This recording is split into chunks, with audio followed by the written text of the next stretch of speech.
Hi everybody, thank you for joining me today. I'm Sally from Sally Stampers, and today I'm going to show you how to decorate these lovely white gift boxes. As you can see, I've actually decorated this one quite simply with just a couple of stamps each side. You can hear the sweets rattling around. Some DSP, some ribbon, and one of the little trinket embellishments. I did actually make another one which I made using the presents and pine cones, which again is relatively simple, just a little bit of stamping on the sides, DSP, and then some embellishment on the top. I'm going to show you how to do a candy cane lane one, and when I say that I mean using candy cane DSP and cookie cutter Christmas. So obviously you need to start with a box and a an acetate cover. These are the white gift boxes. They come flat packed like this. They come in a pack of 8. Again, the acetate sleeve is relatively easy to sort out because you just simply fold it again to its opposites, find the crease and fold it, and the same that side and fold it, and then you can always just give these a slightly opposite fold just to get them to be even. So there's your acetate sleeve. Pop that to one side and you're left with your box. So you really need to do your DSP and any stamping or anything else while you've got your box flat, because it's a lot easier. So like I said, the DSP I'm using is the Candy Cane Lane, and just for adhesive sake I'm using Fast Fuse, and I'm just going to pop again just 2 of these on the front and back of my box. And the DSP for these I've cut measure 2 3/4 by 2 3/4 inches, and like I said, I've just got one on the front, one on the back. You could put one on all 4 sides and decorate the sleeve. It's entirely up to you. I'm just showing you my way of doing it. So that's the DSP stuck on. So the next thing I want to do, pop that to one side, is do some stamping. Now I'm using the Cookie Cutter Christmas, as I said, and the little gingerbread man.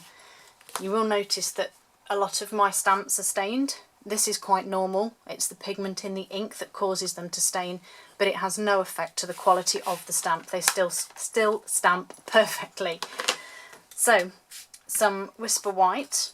And the reason I'm not stamping directly onto the box with this is because I did one earlier, and if you can see how the ink came out, it's just really not pretty at all. So I decided to go for stamping it onto the Whisper White and punching it out with the Cookie Cutter Builder Punch. So I'm going to go back in and use Crumb Cake and stamp a couple of gingerbread men. Now I'm going to do them either end because it's easier to punch them out. So whilst I've got this out, I'm also going to get my real red. I'm going to put this one away, and I'm going to get a small bow out of there, and I'm also going to stamp that in real red. So I'm just going to do it along the edge, out of the way, because when you come to doing the punching, obviously you've got the excess bits here to deal with, and you don't want to be cutting it out unless you've lined it all up. So we're going to punch Gingerbread Man out. So we'll get him lined up. Take him out, and the same again this end, line him up, punch him out. Oops. It's quite common for your button to fall out. As you can see, you just pop it back in again. So I'm just going to cut those away so that I have room to punch the bow, which is on the edge here. So again, line it up, punch one out, and then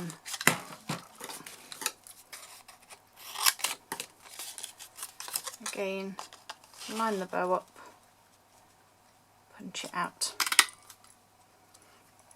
Okay, get rid of all the scrap and all the mess because we don't need any of this. Okay, so I've obviously made these for my children, so I'm actually going to go with dicky bows on this one, and then this one can be for my son. So again, just a small glue dot on the centre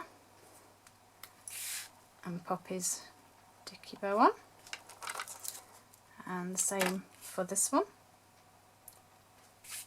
Oops, and just pop it on there. Okay, and then I'm just going to stick him onto the sides. So again, can't see what I've done with it. Here it is, my fast fuse. I'm just going to give him a little run down the centre there. I'm going to pop one that side and one that side. Now obviously you can go on and add further embellishments if you want here. I'm quite happy to leave mine as it is, just because I'm showing you how easy it is to decorate, and obviously how also to make up the boxes.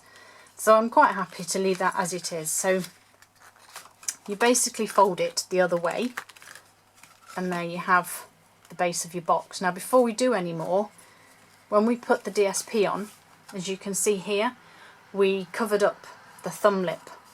So what I'm going to do is take my 3/4 inch circle punch, and I'm just going to go over. It is slightly bigger than the thumb notch that was already there, but that doesn't matter.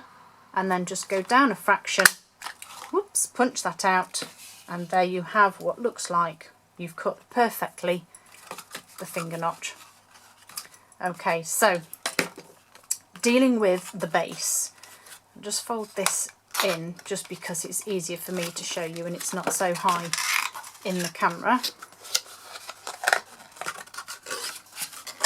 Right, fold that out of the way. Okay, so you've got one with a bit that's cut out here and one with an extra bit, and you've got your two side bits. So this bit with the bit missing, as it were, goes in first.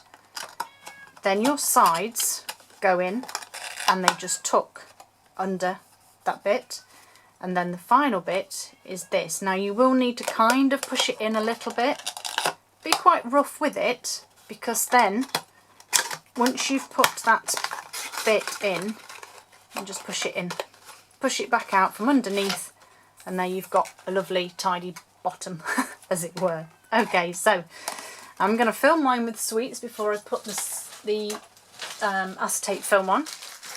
And I've got a lovely selection of goodies here for my children. Some Ferrero Rochers, some of the gorgeous white ones, and a ton of chocolate coins. This is because they are actually left over from projects that I made, and I thought, well, who else better to give them to than the children? So I'm just going to throw a ton of those in. As I said, get rid of some of the excess ones, and they won't be allowed to eat all of these straight away. And a couple of Ferrero Rochers inside, and the little white ones. Perfect. And like I said, you could use these for after dinner mints or anything really. So pop your lid in. You will notice that you have the join of the acetate. It doesn't really matter where you put it, but let's be fair, if we're going to go to this effort, we want them to look smart. So I would always say that you put that at the back, at the bottom. So if you have it sort of there, slide your box in, just to ensure that you don't catch your DSP when you're placing this on. So just make sure that it's slid over the DSP and slide it on. You can slide it the other way and have these covered if you wished. It doesn't really matter, but I'm having mine put that way. So I'm then going to come in with my beautiful real red stitched edged ribbon. Give it a little trim there, and tie a bow, oops, over the top. Now my son would not appreciate trinkets and embellishments and all that kind of crazy business, so I'm actually not going to put a trinket on this one. But if I did, what I would do is get some baker's twine, get one of your beautiful trinkets. As you can see, they are super cute. There's bells, there's of course a little gingerbread man, and then there are 3 holly leaves with the holly berries in. Just too cute. So I would then put it onto some baker's twine, tie it around the knot here so that it hangs whichever side you wish, but hang it there, and then obviously you could then come to tie your bow. Now people do seem to have problems with tying bows. I find the easiest way to do it and make it look smart is whichever way is the front of your box, which for me is here, I turn it away from me. I obviously do my knot, and then, as I say, with the back towards me, as the old tale goes when you were teaching shoelaces, you get your rabbit ears, and then you simply do your knot, and as you can see, when you spin it back round to the front, you have an almost perfect bow facing the correct way. And I'm just going to trim these tails off, not the rabbit's tails. And simply there is your box. Now, as I say, this one is quite plain because it's for my son, and then I've got this one which will be for my daughter, that she will appreciate the trinket. Again, you can see from the bow that I made, I did exactly the same way. And then last but not least, if you really want to push the boat out and spend some time, you can use the presents and pine cones, which I just adore. Like I said, all these details will be on my blog. There's not a great deal of this one because it was more about decorating these beautiful boxes that are such a fabulous size. You could fit quite a lot in there. I hope you all have a great Christmas. I hope you all have a healthy Christmas. And this will be the last video for me until the new year. Sorry, no, I'm telling you fibs. I have one more before the new year that will be showcasing one of the new projects, a new product, sorry, from the new catalogue. Can't wait to show you all of those because they are pretty amazing. If you don't have a catalogue, then get in touch with me via my blog at sallystampers.com, and I will more than happily send you one out in the post. Have a great Christmas, guys, and see you again just before the new year. Thank you. Bye.